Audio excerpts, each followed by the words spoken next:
మాజీ ఎంపీ పొంగులేటికి వ్యతిరేకంగా భద్రాద్రి కొత్తగూడెంలో బీఆర్ఎస్ శ్రేణులు భారీ ర్యాలీ చేపట్టారు. జిల్లా పరిషత్ చైర్మన్ కోరం కనకయ్య రాజీనామా చేయాలంటూ అమరవీరుల స్తూపం నుంచి నల్ల జెండాలతో నిరసన తెలిపారు. జెడ్పీ కార్యాలయం ఎదుట జెడ్పీ చైర్మన్ కోరం కనకయ్య దిష్టిబొమ్మ దగ్ధం చేశారు. జెడ్పీ కార్యాలయం ముట్టడికి యత్నించారు. సీఎం కేసీఆర్ మంత్రి పువ్వాడపై అనుచిత వ్యాఖ్యలు చేయడంపై ఆగ్రహం వ్యక్తం చేశారు. ఇష్టారీతిన మాట్లాడితే సహించేది లేదన్నారు. బీఆర్ఎస్ కు వ్యతిరేకంగా ఉండాలనుకుంటే పదవికి రాజీనామా చేసి ముందు సాగాలని సవాల్ విసిరారు. పొంగులేటికి వ్యతిరేకంగా నినాదాలు చేశారు.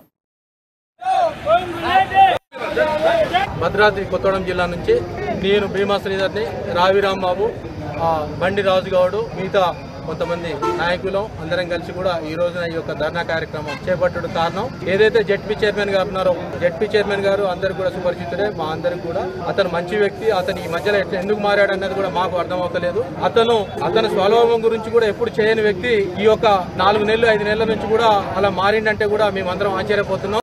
ఒకటే జెడ్పీ చైర్మన్ గారికి ఒక సందేశం మీ ద్వారా తెలియజేస్తున్నాం. నువ్వు చేస్తే రాజకీయం నీ వంతు నువ్వు చేసుకో అన్నా. నువ్వు అంటే మా అందరికి అభిమానం, మేము కూడా నీకు తెలుసు కాబట్టి చెప్తున్నాం. ఒకటే, నీ రాజకీయం నువ్వు చేసుకో, నీ వంతు నువ్వు చేసుకో. గానీ మన జిల్లా మంత్రివర్యులు అజయ్ అన్నన్ గారిని గానీ, కేసీఆర్ గారిని గానీ, బీఆర్ఎస్ పార్టీని గానీ నువ్వు ద్వేషించేదానికి నువ్వు